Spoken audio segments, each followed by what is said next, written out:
Assalamualaikum and a very good morning to all of you.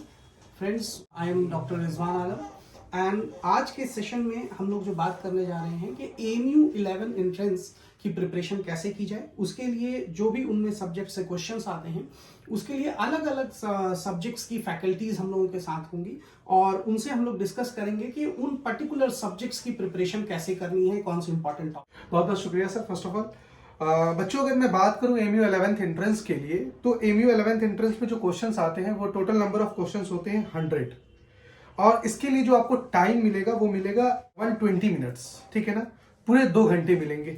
ठीक है sir, ये चीजें। उसके बाद अगर मैं बात करूं कि यहाँ पर एक बहुत बड़ा सवाल रहता है कि क्या इसमें नेगेटिव मार्किंग है या नहीं है। तो इसमें चूंकि एमयू के कुछ एग्जामिनेशन में नेगेटिव मार्किंग नहीं है, कुछ एग्जामिनेशन में नेगेटिव मार्किंग है, तो बच्चों इसका आंसर बिल्कुल ये है कि एमयू 11th एंट्रेंस में नेगेटिव मार्किंग है। 4-1 का नेगेटिव मार्किंग है। अब 4-1 से क्या मुराद है, 4-1 का क्या मतलब है? अगर आप 4 गलत क्वेश्चंस करते हैं तो आपके उसमें से एक सही मार्क्स जो होंगे उसमें से एक नंबर डिडक्ट किया जाएगा।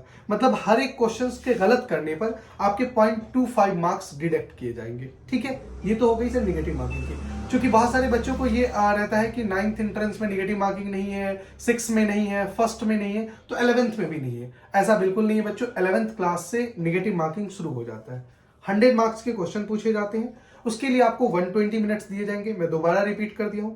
अब इसमें मैं सिलेबस की अगर बात करूं तो जो आपका सिलेबस है वो आपके आते हैं मैथ्स के पोर्शन, मैथमेटिक्स के, जो कि मैथमेटिक्स का वेटेज है सबसे ज्यादा और ये 30 क्वेश्चन का सर वेटेज रखता है, सबसे इंपॉर्टेंट पार्ट है। उसके बाद अगर मैं बात करूं साइंस का, तो साइंस के जो है वेटेज वो है 50 मार्क्स के, लेकिन ये 3 ग्रुप में डिवाइड हो जाता है बच्चों। पहला आपका अगर देख लिया जाए तो अब इसका एमयू का ऐसा कोई ये नहीं है कि 18 क्वेश्चन फिजिक्स से ही पूछे जाएंगे, 15, ऐसा कुछ नहीं है। 50 में ये जो मेरा इन जनरल एनालिसिस है सर कि वो 16, 16 और किसी को 18 कर देते हैं। कई बार 15 भी पूछे गए हैं फिजिक्स से, तो कमोबेश 15 से किसी का भी सिलेबस कम नहीं होगा। अगर उन्होंने फिजिक्स 16 पूछ लिया है, केमिस्ट्री 16 पूछ लिया, तो बायो 18 पूछ लिया आपने, या मोस्टली देखा गया फिजिक्स का थोड़ा वेटेज ज्यादा रखते हैं, तो 18 फिजिक्स को ले लीजिए, 16 केमिस्ट्री, 16 ये आप केमिस्ट्री रख लीजिए। उसके बाद 20 मार्क्स के जो क्वेश्चंस होते हैं वो आते हैं आपके यहाँ पर इंडो इस्लामिक प्लस जीके के। अब इंडो इस्लामिक और जीके में भी पार्ट हो जाते हैं, वो आपको ब्रीफ में अच्छे तरीके से आपको इंडो इस्लामिक वाले सर बताएंगे। ये चीजें हैं। मैं आपको एक पूरा एनालिसिस दे दिया कि एमयू 11th एंट्रेंस में कितने मार्क्स के क्वेश्चन होते हैं, कितने टाइम मिलेंगे, क्या सिलेबस होगा। 30 मार्क्स मैथमेटिक्स होगा, 50 साइंस होंगे जिसमें फिजिक्स, केमिस्ट्री और बायो होगा, 20 मार्क्स के इंडो इस्लामिक प्लस जीके जिसमें 10 इंडो इस्लामिक होगा और 10 जीके होगा। ये है सिलेबस। ठीक है सर, ये चीजें। तो हाँ, ये बहुत ही इंपॉर्टेंट पूरी जो इंफॉर्मेशन है ये आपके पास होनी चाहिए कि टेस्ट का पैटर्न क्या है और किस सब्जेक्ट से कितने क्वेश्चंस आते हैं और क्या नेगेटिव मार्किंग होती है या नहीं होती है, जैसा अभी तौहीद सर ने बताया। नेक्स्ट जो आपका सब्जेक्ट रहा है बायोलॉजी, तो उसको में कौन से टॉपिक्स इंपॉर्टेंट है, कैसी उसकी प्रिपरेशन करनी चाहिए, बिल्कुल इसके बारे में। 11th एंट्रेंस की अगर हम बात करें तो 11th एंट्रेंस में 9th और 10th से दोनों से क्वेश्चंस आते हैं, लेकिन 9th और 10th में ऐसा कोई भी टॉपिक नहीं है जिसको हम छोड़ के जा सकते हैं कि हाँ भाई ये टॉपिक छोड़ दिया जाए। लेकिन लास्ट 10 ईयर्स का अगर पेपर उठाया जाए तो उसमें देखने को ये मिलता है कि 9th क्लास से cell the fundamental unit of life, इससे 2 से 3 क्वेश्चन होते हैं। टिश्यू से 2 क्वेश्चन, 1 क्वेश्चन संसार रहते हैं, और बायोडाइवर्सिटी जो कि बहुत इंपॉर्टेंट है। पोस्ट कोविड के बाद देखा ये गया है कि बल्कि कोविड से ही कि सीबीएसई हो या एएमयू हो, ये इन्होंने अपना सिलेबस ही हटा दिया था बायोडाइवर्सिटी चैप्टर का। लेकिन उससे ये देखा गया 4-4 क्वेश्चन, 5-5 क्वेश्चन तक आए हैं बायोडाइवर्सिटी से सर, और एटलीस्ट 3 क्वेश्चन तो होते ही हैं। तो वो बहुत इंपॉर्टेंट है और बहुत अच्छे से उसको पढ़ने की जरूरत है। 10th में अगर देखा जाए तो लाइफ प्रोसेस इंपॉर्टेंट है, ये चीजें इंपॉर्टेंट है। उसके बाद अगर देखा जाए तो कंट्रोल एंड कोऑर्डिनेशन।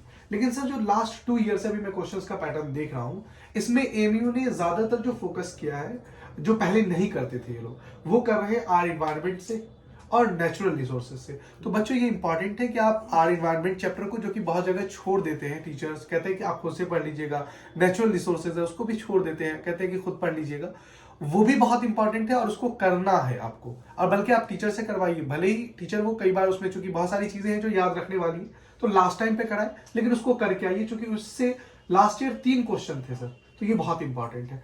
और जहां तक रही बात बुक की, बुक एनसीईआरटी इनफ है, लाइन बाय लाइन एनसीईआरटी आपको याद, मतलब एक तरीके से समझिए कि याद होना चाहिए विथ उसका कॉन्सेप्ट और प्रीवियस ईयर क्वेश्चन पेपर। इसके अलावा आपको कोई बुक्स लगाने की जरूरत नहीं है। जिसने पीवाईक्यू कर लिया, प्रीवियस ईयर क्वेश्चन पेपर कर लिया और एनसीईआरटी के फंडा क्लियर है, सर 17 में 17 गेन करेगा वो बच्चा।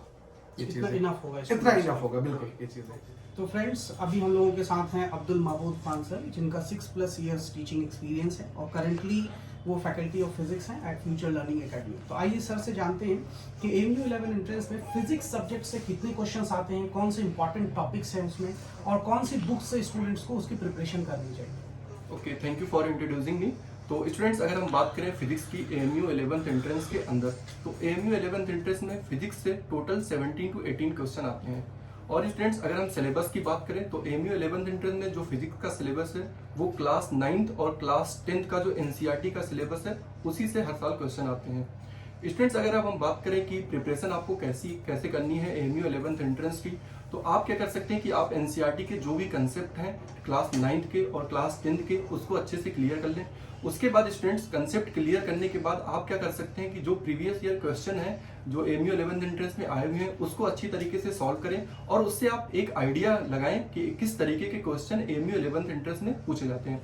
स्टूडेंट, जब आप बहुत सारे क्वेश्चन प्रैक्टिस करेंगे तो वहां से आपको आइडिया लग सकता है कि कौन से चैप्टर से किस तरीके के क्वेश्चन पूछे जाते हैं। तो स्टूडेंट्स, अगर आप फॉर एग्जांपल अगर हम बात करें AMU 11th एंट्रेंस की, तो इसमें जो है न्यूमेरिकल ज्यादा पूछे जाते हैं एज कम्पेयर टू थ्योरी। और क्योंकि बोर्ड एग्जाम में क्या होता है उसमें थ्योरी ज्यादा पूछी जाती है, लेकिन अगर हम बात करें AMU 11th एंट्रेंस की तो उसमें न्यूमेरिकल ज्यादा पूछे जाते हैं। तो इसके लिए आपको क्या करना है कि आपको न्यूमेरिकल की ज्यादा प्रैक्टिस करनी होगी एज कम्पेयर टू थ्योरी। तो फ्रेंड्स, अभी हम लोगों के साथ हैं मोहम्मद फैज़ान अशरफ साहब, जिनका 3+ इयर्स का टीचिंग एक्सपीरियंस है और करेंटली वो फैकल्टी ऑफ केमिस्ट्री हैं एट फ्यूचर लर्निंग एकेडमी।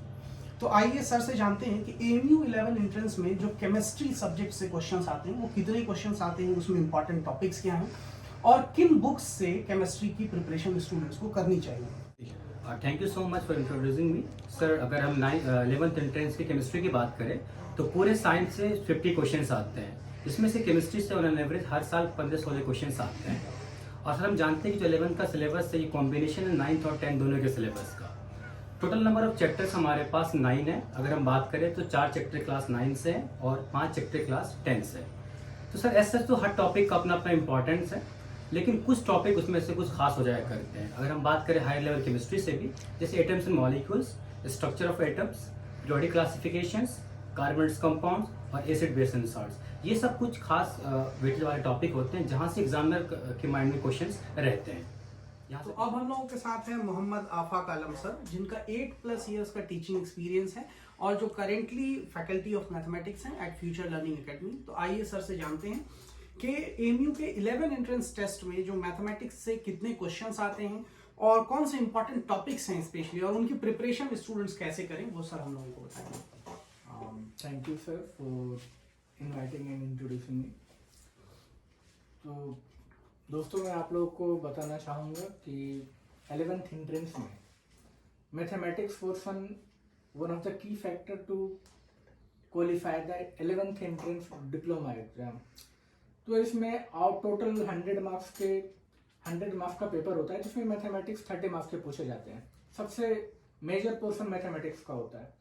तो हमें कम समय में या फिर इतने सर्टेन टाइम ऑफ इंटरवल के दौरान कौन कौन से चैप्टर पढ़ें जो कि हमें ज़्यादा हेल्प करे उसके सवाल टैकल करने में, सिलेबस कंप्लीट करने में। तो सबसे पहले मैं बताना चाहूँगा इसमें कि ज़्यादा पोर्शन किस चैप्टर से आते हैं, किसका वेटेज सबसे ज़्यादा है और किस चैप्टर के सवाल टफ होते हैं, किस चैप्टर के सवाल मीडियम रेंज के होते हैं, किस सवाल आसान बनते हैं। तो 30 क्वेश्चन में सबसे पहले मैं बताऊंगा जहाँ से ज़्यादा, जैसे एक एग्जांपल के तो ज्योमेट्री 5-6 सवाल हर साल होते हैं।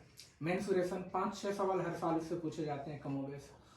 और इसी के पैरेलल एक और अलजेब्रा, जिसमें 3 चैप्टर इंक्लूड है, linear equation in two variable, polynomial and quadratic equation. इन तीनों चैप्टर को मिलाकर ले अलजेब्रा में हम लोग कंक्लूड करते हैं। उससे 5-6 सवाल हर साल पूछते हैं। तो इन चैप्टर को हम कंक्लूड कर लें तो मिलाकर देखिए 15, आधा सिलेबस ये कंप्लीट कवर कर लेता है। 15 सवाल इन 3 चैप्टर से पूछे जाते हैं। इसके बाद हम देखें तो 4 क्वेश्चन कमोबेश 4 क्वेश्चन ट्रिगोनोमेट्री से होता है, 3 क्वेश्चन अर्थमेटिक प्रोग्रेशन से होता है, 3-4 क्वेश्चन होते हैं हमारे कोऑर्डिनेट ज्योमेट्री से, और 3 क्वेश्चन होते हैं स्टैटिस्टिक्स से, और 2 क्वेश्चन होते हैं 2 से 3 सवाल प्रोबेबिलिटी से, जो कि बहुत ही आसान होते हैं। तो अगर जो हम थोड़े से मीडियम और आसान सवाल के दायरे को हम देखें तो प्रोबेबिलिटी 2 क्वेश्चन बहुत ही आसान सवाल होते हैं, और वो ऐसा सिलेबस जिसे 1 से 2 दिन में आराम से हम कवर कर लें प्रोबेबिलिटी। दूसरा स्टैटिस्टिक्स, 3 सवाल बहुत ही इजीली हम बनाए जा सकते हैं एग्जाम में, अगर जो हम ठीक ठाक से उसके फॉर्मूले और उससे बेस्ड सवाल हम करें तो प्रोबेबिलिटी और स्टैटिस्टिक्स मिलाकर 5 सवाल ही बहुत ही आसान माना जाता है। और उसके आगे हम चले अरिथमेटिक प्रोग्रेशन और कोऑर्डिनेट ज्योमेट्री, इसमें आसान से लेकर मीडियम रेंज तक के सवाल होते हैं। इसमें 3 + 4 7 से 8 क्वेश्चन इन दोनों चैप्टर्स में आते हैं। 3-4 सवाल अरिथमेटिक प्रोग्रेशन से, 4 सवाल कोऑर्डिनेट ज्योमेट्री से हर साल, जिसमें 8 सवाल में आप अगर जो सही से पढ़ें उसके सवाल बहुत ज्यादा टफ नहीं होते। आपका कॉन्सेप्ट क्लियर है, फॉर्मूले पे बेस्ड अच्छे सवाल आपने कर रखे हैं, तो 7 से 8 सवाल आप कर जाएंगे। उसके बाद थोड़ा सा डिफिकल्टी लेवल की तरफ चलते हैं ये सेंस में। तो अलजेब्रा में आसान सवाल भी आते हैं। अलजेब्रा में मैंने बताया था 5 से 6 सवाल आते हैं तीनों चैप्टर मिलाकर, linear equation in two variable, polynomial और एक क्वाड्रेटिक इक्वेशन, इन तीनों को मिलाकर 5 से 6 सवाल। तो मैंने जो अपने 8 साल के एक्सपीरियंस में देखा है कि अगर ये चैप्टर को अच्छे से पढ़ा जाए ठीक ठाक, तो आप 5 सवाल 4 सवाल तो कर जाएंगे। कुछ सवाल होते हैं मैथमेटिक्स में हर सवाल ये कर लेना ये नहीं होता, कुछ सवाल हो सकते हैं उसमें ज्यादा ट्विस्ट ला दे, तो उस तरीके से चूंकि उसमें ये होता है, मैं नेचर देखा हूँ उनको मैथमेटिक्स में उनको बनाने का। 2 से 3 सवाल ऐसे होते हैं जो आउट ऑफ सिलेबस भी पूछे थे, थोड़ा सा 11th 12th के सिलेबस से ले आते हैं। तो वो जो सवाल उठाते हैं एक उसमें से ले आते हैं अलजेब्रा से, उसको क्या करते हैं इनइक्वालिटी वाले सवाल डाल देते हैं, क्योंकि एनसीईआरटी सिलेबस में है नहीं। तो कभी कभी वो 2 साल का ये हमें से यहाँ से इस तरीके से वो करते हैं। तो मेरा मानना है कि 5 सवाल आए तो 4 सवाल तो अलजेब्रा से होने चाहिए। अब हम चलते हैं थोड़ा मेंसुरेशन, बहुत ही फास्ट टॉपिक है और वो थोड़ा सा टफ एग्जाम में इसलिए हो जाता है, हमारे पास टाइम ज्यादा होता नहीं है, उसमें कैलकुलेटिव पोर्शन है। उसमें 5 सवाल में मेरा मानना है कि आप फिर भी अच्छे एनसीईआरटी बना लिए तो 3 सवाल कर जाएंगे। अगर जो प्रीवियस ईयर क्वेश्चन अगर जो आपने अच्छे से लगा लिया है तो 4 से 5 सवाल भी आप कर सकते हैं। और इस तरीके से इसमें मीडियम वाले सवाल और टफ सवाल दोनों आपको मिलेगा। और हम चलते हैं जो कि इसमें 9th के भी सिलेबस होते हैं ज्योमेट्री की तरफ, और 10th की ज्योमेट्री दोनों को कंबाइन कर दें तो 6 सवाल तकरीबन 5 से 6 सवाल उससे होते हैं। तो वो थोड़े उनको उसके सवाल को टैकल करने के लिए आपको एक तो थ्योरम और उसकी प्रॉपर्टी, जितने भी ज्योमेट्रिकल फिगर उसके थ्योरम से रिलेटेड जितने भी उसकी प्रॉपर्टीज है, इन सबको आपको अच्छे से मेमोराइज करना होगा। दूसरी चीज कंस्ट्रक्शन, सवाल पढ़कर आप उसे कंस्ट्रक्ट कर पाते हैं नहीं उसका फिगर, ये मैटर करता है। ये 3 चीज को आप अच्छे से टैकल कर लिए, थ्योरम, ज्योमेट्रिकल फिगर की प्रॉपर्टीज और सवाल पढ़कर आप उसे ग्राफ ड्रॉ कर लिए, तब ज्योमेट्री के सवाल को इजीली ये कर पाएंगे। उसमें भी ये है 2-3 सवाल ऐसे आते हैं जो बहुत ही आसान होते हैं, है ना, ऐसे क्वाड्रिलेटरल के एंगल सम प्रॉपर्टी पे, ट्रायंगल के इंटीरियर एंगल सम प्रॉपर्टी पे, ये सवाल बहुत ही आसान माने जाते हैं। कंस्ट्रक्शन से रिलेटेड जहाँ पे कंस्ट्रक्शन और थ्योरम दोनों इन्वॉल्व कर देता है, सवाल वहाँ पे टफ हो जाता है ज्योमेट्री में। तो इसीलिए आमतौर पे जो टफनेस का लेवल देखा गया है, तो ज्योमेट्री और मेंसुरेशन अपने कैलकुलेटिव नेचर की वजह से थोड़ा सा टफ माना जाता है एग्जाम में, और ज्योमेट्री में अपने इस बिहेवियर की वजह से। और इसके बाद इन दोनों को मिला के 10 सवाल। 10 में ये है कि आप फिर भी आप अच्छा इन सारे सवालों को करने के लिए आप टोटल मिला के 30 सवाल हो जाते हैं सारे चैप्टर को मिलाकर। मेरा की ये है कि एनसीईआरटी के सारे सवाल एक सवाल कर ले कॉन्सेप्ट के साथ, प्लस पिछले 10 साल का प्रीवियस ईयर क्वेश्चन, वो आप सब अगर जो आप लगा लेते हैं तो मैथमेटिक्स में 25+ क्वेश्चन आप कर लेंगे सही। और चूंकि 2-3 क्वेश्चन मैं पहले ही बता रहा हूँ, चूंकि मैथमेटिक्स में उन्होंने बोर्ड का एक ये नेचर इस तरीके होता है, 2-3 सवाल वो टफ रखते हैं, कुछ 11th 12th के सिलेबस से ले आते हैं। जैसे एक मैंने बताया कि अलजेब्रा में ले आते हैं इक्वलिटी वाले सवाल, और दूसरा उनका रहता है ट्रिगोनोमेट्री में भी वो 12th वाले पोर्शन से 1-8 सवाल उठा ले आते हैं। तो कभी कभी होता है 2 से 3 सवाल, या कभी कभी 2 वो है ना थोड़ा सा आउट ऑफ कंटेक्स्ट वो जाकर पूछ लेते हैं। आमतौर पे 26 से 27 सवाल आपके एकदम एनसीईआरटी के ये से सारे कुछ रहते हैं। आप NCERT plus previous year question paper बना कर जाएं, आप 25 से ज्यादा सवाल करके आएंगे। तो मेरा ये कम टाइम के लिए मेरा ये एक है कि आपको अगर जो कम टाइम मिले और उसमें से आप कवर करना चाहते हैं मैथमेटिक्स के मेजर पोर्शन को, तो मैं कहूँगा probability, statistics, arithmetic progression, coordinate geometry, trigonometry, algebra, इतने तो जरूर करके जाएं। और जो से थोड़ा टफ सवाल पूछते हैं मिडिल रेंज के मेंसुरेशन और ज्योमेट्री, चाहे तो ऊपर ऊपर पढ़ ले, लेकिन उन दोनों के अलावा ये सारे क्वेश्चन जरूर करके जाएं। आप इसमें से भी 20+ क्वेश्चन टैकल कर लेंगे। तो कुछ आपने देखा कि जैसा सर ने पूरा डिटेल चैप्टर वाइज एनालिसिस दी है कि मैथमेटिक्स के किन टॉपिक से कितने क्वेश्चंस आते हैं और किन को आपको स्किप नहीं कर सकते, उनसे क्वेश्चंस होंगे ही होंगे, तो वो आपको कवर करके जाना है। तो ऐसा ही कुछ डिटेल्ड एनालिसिस हम लोग एक्सपेक्ट भी कर रहे थे sir. So thank you very much हम लोगों के साथ जुड़ने के लिए। Thank you sir. सबसे पहला सवाल आपसे ये कि इंडो इस्लामिक और जीके का जो कितने नंबर का एमयू 11th एंट्रेंस में सवाल आता है? देखिए, जहां तक बात इंडो इस्लामिक और जनरल नॉलेज की है, तो ये दो अलग अलग पार्ट्स हैं। एक पोर्शन है इंडो इस्लामिक का और दूसरा पोर्शन है आपका जनरल नॉलेज का, जिसको आप जनरल अवेयरनेस भी कह सकते हैं। तो जो इंडो इस्लामिक का जो पोर्शन है वो 10 मार्क्स के सवालात वहां से आते हैं और 10 मार्क्स के क्वेश्चंस जो हैं वो आते हैं आपके जनरल अवेयरनेस से। तो दोनों मिलाकर 20 नंबर के सवालात जो हैं वो Indo Islamic plus general knowledge से आते हैं एमयू 11th एंट्रेंस के अंदर। अच्छा, गुड, थैंक यू सर। दूसरा सवाल ये है कि मार्केट में बहुत सारी बुक्स अवेलेबल हैं, ठीक है ना, लेकिन बच्चों का ये रिकमेंडेशन रहता है कि सर कौन सी किताब, हम कौन से बुक्स को फॉलो करें जो ज़्यादा से नंबर ऑफ क्वेश्चंस उससे आ जाए। तो इस पर आपका कोई विशेष टिप्पणी कि भाई कौन सी बुक पढ़ी जाए बच्चों के लिए? सबसे पहले तो मैं आपको ये कहना चाहूंगा कि इंडो इस्लामिक हो या जनरल नॉलेज हो, वो एक समुद्र की तरह है, काफी वास्ट सिलेबस है उसका।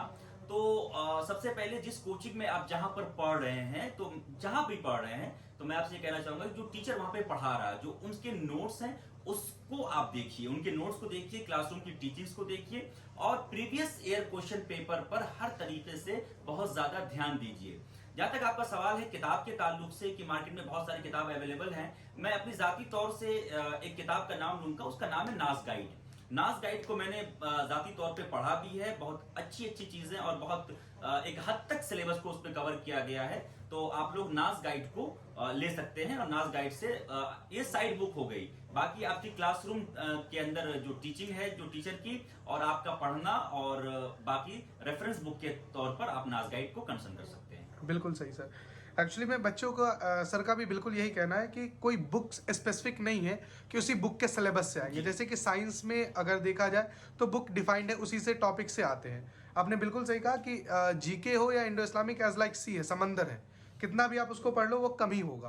तो इसके लिए इम्पोर्टेंट सर यही है ना कि क्लास नोट्स बहुत ज्यादा इम्पोर्टेंट है। क्लास नोट्स बहुत इंपॉर्टेंट हैं और जो भी टीचर पढ़ा रहा है, जो पैकेज आपको वहां से मिल रहा है, वो बिल्कुल प्राइमरी है आपका, वो इंपॉर्टेंट है, देन आप कहीं मूव करें। अच्छा, ओके, थैंक यू। तीसरा सवाल और सबसे इम्पोर्टेंट सवाल सर कि लोग बाकी अदर टीचर भी या बच्चे भी बड़े इसको हल्के में लेते हैं कि यार इंडो इस्लामिक या जीके जो है वो क्या रटने वाली चीज़ें हैं और रट्टा मार करके ले आएंगे। कई बच्चे का ये भी मेरे पास सवाल है कि सर फलाना सर तो कह रहे थे कि रटने वाली चीज़ है, 3 दिन पहले रट लेना। तो ये बात कहाँ तक सही है और कहाँ तक गलत, इस पे जरा सा बच्चों का क्लियर करें आप। देखिए, मैं तो सबसे पहले आपको कहना चाहूंगा कि हर सब्जेक्ट की अपनी अपनी जगह अपनी एक अहमियत होती है और उसका अपना एक इम्पोर्टेंस होता है। आप अगर पेपर का पैटर्न देखें तो 20 नंबर की इंडो इस्लामिक होती है और मेरा ये मानना है कि ये डिसाइडिंग फैक्टर होता है। एंट्रेंस एग्जाम के अंदर इंडो इस्लामिक ही एक ऐसा पोर्शन है जो डिसाइड करता है आपके मेरिट को, आपके एकेडमिक मेरिट को। तो ये कह लेना कि इंडो इस्लामिक तो 3 दिन में 4 दिन में हो जाएगा, ऐसे ही पढ़ लेना, तो ये कोई मुनासिब बात नहीं है। और बात दरअसल ये है कि रटना किसी भी चीज का हल नहीं है। अगर आप किसी भी चीज को रटते हैं तो वो उसका हल नहीं है। आप सबको कॉन्सेप्ट के तौर पर पढ़िए। इंडो इस्लामिक कल्चर और भी सब्जेक्ट जैसे आप पढ़ते हैं, बायोलॉजी, फिजिक्स, केमिस्ट्री, उस तरीके से इंडो इस्लामिक पर भी आप टाइम दीजिए। ये अलग बात है कि आप किसी को बहुत ज्यादा टाइम दे रहे हैं तो 10 मिनट 15 मिनट जो भी थोड़ा वक्त या टाइम होता है आप इंडो इस्लामिक के लिए भी निकालिए, क्योंकि बिना इसके आपका सिलेक्शन मुमकिन नहीं है। और बिना इसके अगर सिलेक्शन भी है तो आपका रैंक या आपकी कोई मेरिट नहीं बनने जा रही, बहुत अच्छी चीज है यहाँ पे। और इंडो इस्लामिक कल्चर के ताल्लुक से मैं आपको कहना चाहूंगा कि इसका सिलेबस वास्ट है, लेकिन मैं निशानदेही कर देता हूँ आपको कि आपको पढ़ना क्या क्या है इसमें। हाँ, ये बहुत एक इम्पोर्टेंट है जी कि मेन टॉपिक का आप थोड़ा डिस्कस बच्चों के सामने बहुत ज्यादा हो जाता है कि कोई पता ही नहीं क्या करना है। तो मैं बताऊंगा आपको कि आपको पढ़ना क्या है। एक चीज आप यूं देखें यहाँ पर कि जैसे इंडो इस्लामिक के पोर्शन को उठाएं आप, तो उसके अंदर 2 चीजें बहुत इंपॉर्टेंट है। Number 1, biography of the prophet Mohammad, peace be upon him. रसूल पाक सल्लल्लाहु अलैहि वसल्लम की जो पूरी बायोग्राफी है, चाहे वो मक्का के अंदर है, मदीना के अंदर है, उनके अंदर जितनी भी चीजें आती हैं उनको देख लीजिए, ये बहुत इंपॉर्टेंट है। दूसरा चीज ये है कि establishment of the Muslim rule in India, मतलब मुसलमानों की जो हुकूमत हिंदुस्तान के अंदर आई वो मेनली दो तरीके से, सल्तनत पीरियड है और एक मुगल पीरियड है।